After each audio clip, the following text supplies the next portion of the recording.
बिहार के लोगों के दिमाग में ये बैठा दिया गया है कि अगर आपके पास जाति नहीं है, आपके पास पैसा नहीं है, बाहुबल नहीं है, तो आप राजनीति नहीं कर सकते। एक आंकड़ा आपको दे रहा हूं, पिछले 30 साल में बिहार में जितने लोग सांसद विधायक बने हैं, चाहे जिस दल से भी बना हो, याद रखिए, जिस दल से भी यहाँ कोई विधायक सांसद बना है, पिछले 30 वर्ष में सिर्फ 1250 परिवार के लोग ही यहाँ विधायक सांसद बने।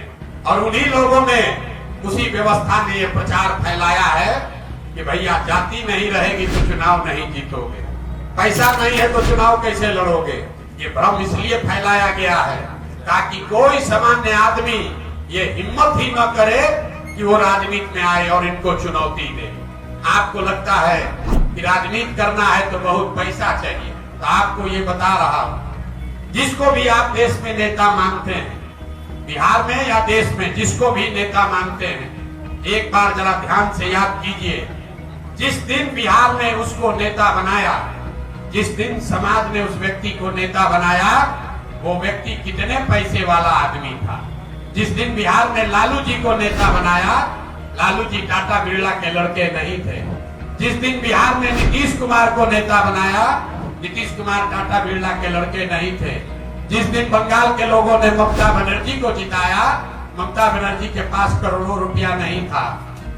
जिस दिन योगी जी को जिताया गया, किसी भी नेता को आप जिसको भी जानते हो, मेरे भाई, समाज जिस दिन आपको अपना नेता चुनता है, वो बिना पैसे वालों को ही चुनता है। ये अलग बात है कि नेता बनने के बाद आप पैसा वाला बन सकते हैं, लूट खसोट के पैसा वाला हो जाइएगा। होता ये है कि आप नेताओं को देखते हैं, बड़ी बड़ी गाड़ियों से चलते हैं, काफिला चल रहा है, बड़ा बड़ा उनके पास पैसा साधन है, तो आपको लगता है कि जब तक पैसा नहीं रहेगा तो हम इनके जैसा बनेंगे कैसे। ऐसी कोई बात नहीं है। पैसा जो है वो पेट्रोल के जैसा है। अगर आपके पास गाड़ी है तो पेट्रोल लगेगा, लेकिन अगर गाड़ी ही नहीं है तो अगर 10 कनस्तर भी पेट्रोल हो जाएगा, उस पर बैठकर कहीं नहीं जा सकते। तो अगर समाज का समर्थन आपके साथ है, अगर आपके पास वोट है, तो पैसे का जुगाड़ समाज कम या ज्यादा कहीं ना कहीं से कर देता है। नोट से वोट का गारंटी नहीं है। तो ये भ्रम मत पालिए कि पैसे से ही राजनीति होगा। दूसरा, लोगों को लगता है कि यहाँ तो जाति से नहीं निपट पाइएगा। लोग हमको कहता है बहुत बढ़िया आप बतिया रहे हैं, आप बहुत चुनाव के विशेषज्ञ हैं, वो सब ठीक है, लेकिन वो नया लड़का पीछे कर रहा है, बिहार यूनिक है, बिहार में तो जाति बहुत ज्यादा है। तो पहले समझिए कि जाति समाज की जितनी बड़ी सच्चाई बिहार में है, इतनी ही जाति की महत्ता उत्तर प्रदेश में भी है, उतनी ही जाति की महत्ता गुजरात, कर्नाटक, आंध्र प्रदेश में भी है। आप वहां पर चुनाव नहीं लड़ाए, इसलिए आपको लगता है कि खाली बिहार में ही है, लेकिन बिहार में जातियों की महत्ता कितनी है इसको समझिए। आपको लगता है कि हर आदमी जाति पर ही वोट देता है। इसी बिहार में 1984 में पूरे बिहार राज्य में, उसमें बिहार झारखंड एक था, राजीव गांधी की कांग्रेस को बहुत बड़ी सफलता मिली। आपसे पूछेंगे कि जातियों में बटा हुआ बिहार, कांग्रेस को, राजीव गांधी को कैसे वोट दे दिया? तुरंत लोग खड़ा होकर कहेंगे कि वोट राजीव गांधी को नहीं पड़ा। 84 में इंदिरा जी की मृत्यु हुई थी और उस मृत्यु से जो सहानुभूति की लहर बनी, उसमें जाति होती छोड़कर सबने कांग्रेस को वोट दिया, इसलिए कांग्रेस, राजीव गांधी जीत गए। इस बात को आप कागज पर लिख लीजिए। फिर आपसे पूछेंगे 1989 में क्या हुआ? यहाँ जनता दल वीपी सिंह कैसे जीत गए? वीपी सिंह के जाति के बहुत लोग तो नहीं रहते हैं यहाँ बिहार में। आप बताइएगा कि वोट जनता दल को नहीं पड़ा। बहुत बड़ा वो फोर्स भैया मुद्दा था, भ्रष्टाचार इतना बड़ा मुद्दा बन गया, लोगों ने कहा राजा नहीं फकीर है, देश की तकदीर है, सब आदमी जाकर जनता दल वीपी सिंह को वोट दे दिया।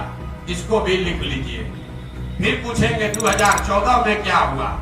आप में से कोई खड़ा होके कहेगा कि भैया 14 में भाजपा को वोट नहीं पड़ा।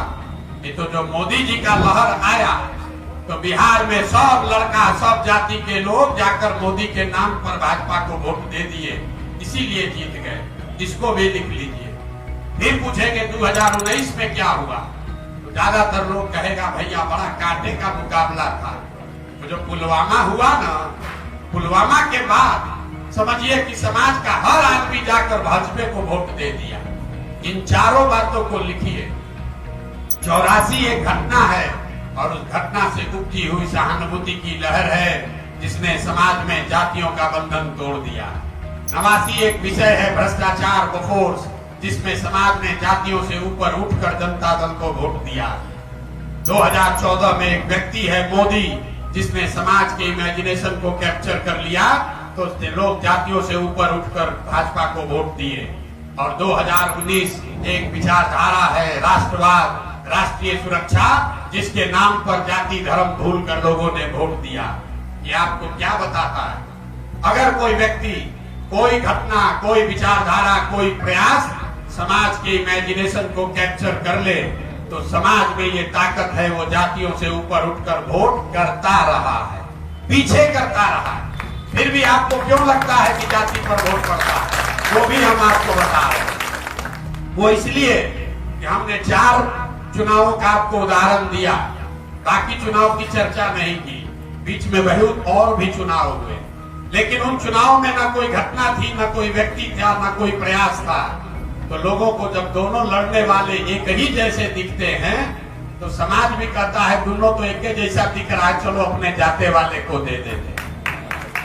अगर नया प्रयास होगा और उस प्रयास में शुद्धता और ईमानदारी होगी, तो समाज में ये ताकत है। और दूसरी बात आप समझिए, अगर आप कहते हैं कि बिहार में सब जाति पर वोट दे रहा है, कभी चुनाव हुआ है भाजपा को मोदी जी को वोट पड़ा है?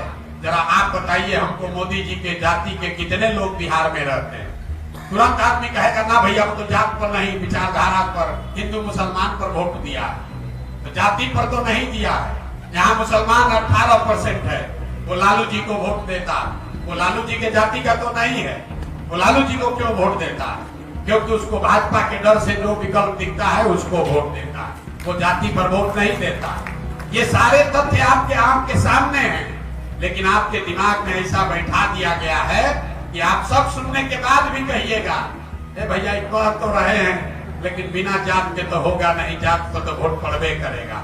तो हम आपको अंतिम इस बात पर यही कहेंगे कि जाति समाज की एक बड़ी सच्चाई है और जाति की भूमिका भी है चुनाव में, लेकिन जाति एकमात्र सच्चाई नहीं है जिस पर वोट पड़ता है। जैसे कई विषयों पर वोट पड़ता है, वैसे एक विषय जाति भी है। और एक अंतिम बात समझिए, अगर आप राजनीति के जरिए समाज के अगुवा बनना चाहते हैं, तो आपके पास ये विकल्प नहीं है कि समाज में सब अच्छा हो जाए तब आप राजनीति करने आइएगा, कि जाति न रहे तब राजनीति करेंगे, पैसे का प्रभाव खत्म हो जाएगा तब राजनीति करेंगे। तो मेरे भाई, जब सब सुधरिए जाएगा तो आपके राजनीति में आने की जरूरत क्या? जो सुधारेगा वही जिसका नेता बनेगा। तो अगर आप राजनीति के जरिए समाज का अगुवाई करना चाहते हैं, तो आपको समाज की अच्छाई और बुराई, उसकी ताकत और कमजोरी दोनों को समझकर, साध कर ही इसका अगुवाई करना है। आपके पास समाज परफेक्ट हो जाए तब राजनीति करेंगे, ये विकल्प नहीं है। ये बात आप बिल्कुल गांठ बांध लीजिए। इसीलिए ये प्रयास चल रहा है। बिहार को सुधारने का प्रयास हम करें या आप करें, आज करें या 20 वर्ष के बाद करें, करना तो किसी न किसी बिहार के आदमी को ही पड़ेगा। कोई तमिलनाडु से आकर बिहार को सुधारने का ये प्रयास करने वाला नहीं है।